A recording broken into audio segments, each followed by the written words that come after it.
is not a test. The United States of America is in a state of emergency. Important instructions will follow. This is not a test.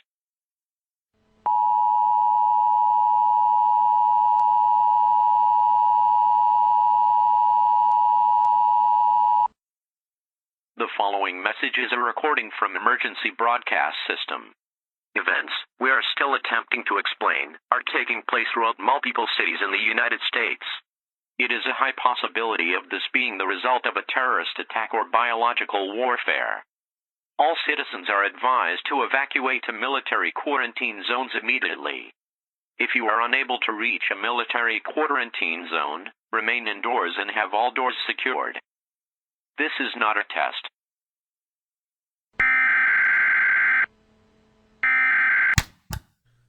That's enough of that. Let's see if we can find someone to help us, buddy. We have to find one of those military quarantine zones.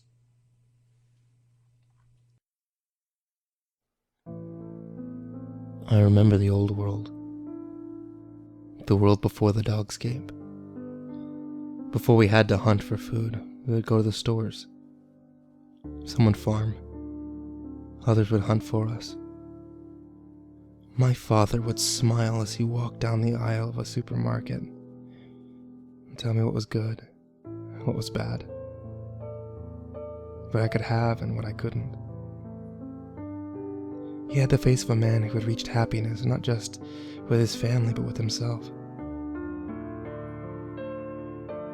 There was a man on the television once. They said that he killed 4 people.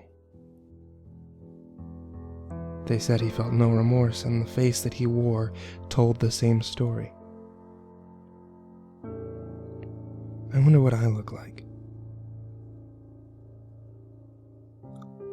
I follow the small scratches and lacerations on the dog flesh. The bits of birthing fluid had all since dried, but the growler's claws are sharp and untended. It makes it much easier to follow. I press my body low to the dog flesh, in patches of fur that are growing more long and wild as the growler comes into view. The setting sun glistens against the strings of wet red that traveled from one of the growler's 2 heads to the chest of the man that it has pinned to the dog flesh. It had claimed a prey, another human. I had not seen another human being in over a week. I wish I had seen this man under better circumstances. The man's eyes rolled back to meet mine. I wait a heartbeat before I realize that his chest still moves. It still rises and falls. His mouth moves as if to ask for help. But due to either the pain or the lack of physical ability, no sound escapes his mouth. I did not look away. He's dying. It's good to have someone with you when you're dying. He's gone. I move away from the growler. He's filled his stomach. And I need to find another meal. Hello? Is anyone in here? Come on, buddy. Looks like the place is empty. Are you hungry? There's some fruits. No, we're not stealing. There's no one here to steal from. I'll leave some money on the counter just in case, alright? You eat. I have to... perfect. I just need a few bandages to cover my leg.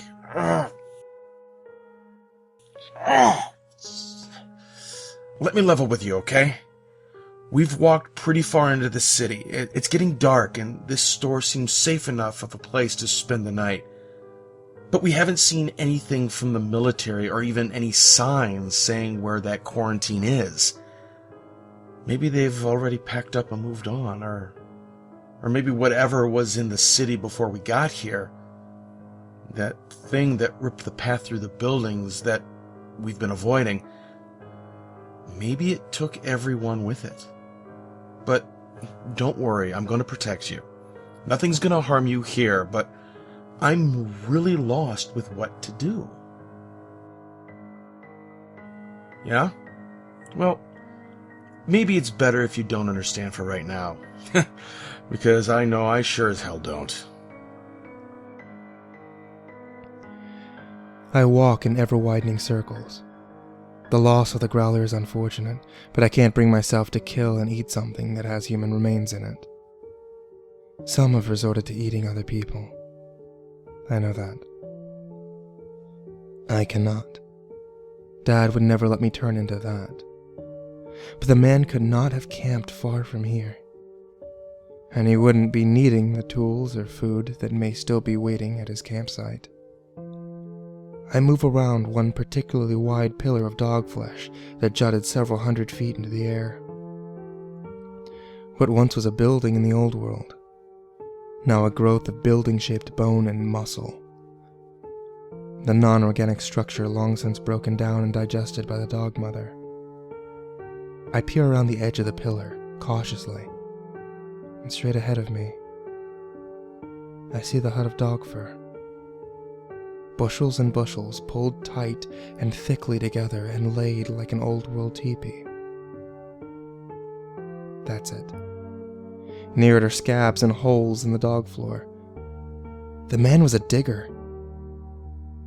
It was a dangerous job to dig into the dog floor, to retrieve bones for tools, meat for food.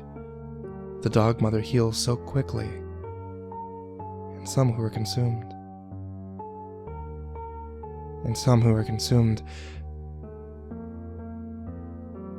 But some are brave enough to try. This man was, and from the looks of how many times he'd ventured below the dog floor, he was good at stealing what he could from the dog mother. It's unfortunate that he died by one of her children. I approached the fur tent.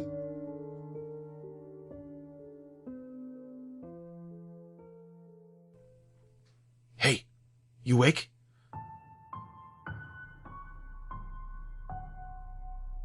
I guess not.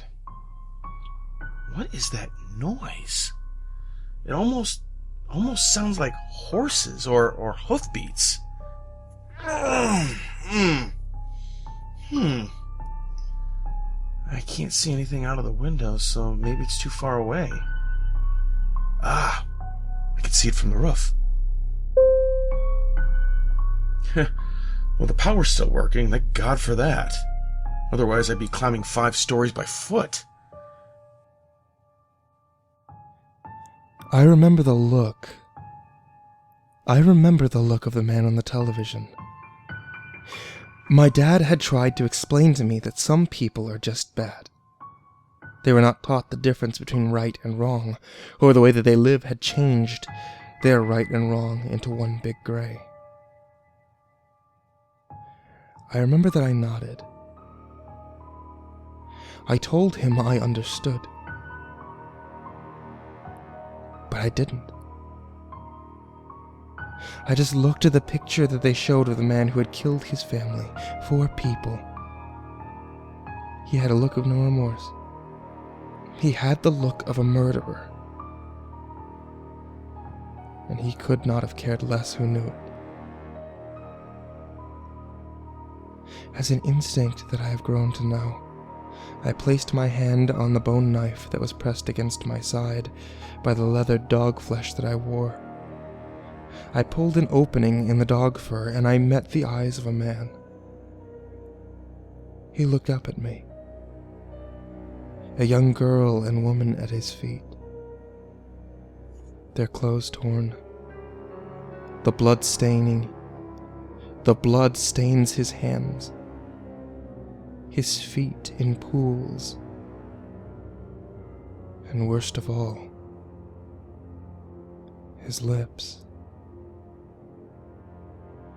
I wonder what my face looks like. If Dad was right, and the world I live in could change my view of right and wrong to one big gray, I wonder what I look like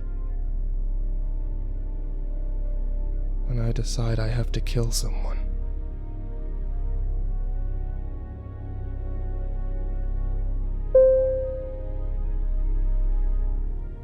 What in the hell is that? Looks like a billion leg of insects pulling a blanket across the landscape. No, not a blanket. A blanket doesn't move and breathe and quiver. It's like it's alive. A living sheet that's being lifted over buildings and stretched back to the ground. This can't be what I saw in the woods. No, what I thought I saw. None of this could be happening. Giant monsters are from movies and comics. They're not real. This, whatever it is, can't actually be there. I have to be dreaming. Not legs, no. Those aren't legs, they're teeth. Sharp, tiny teeth dragging. Dark fur? Flesh?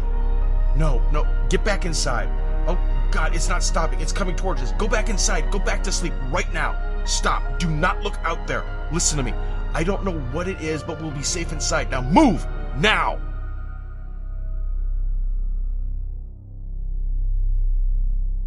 I hope we'll be safe inside.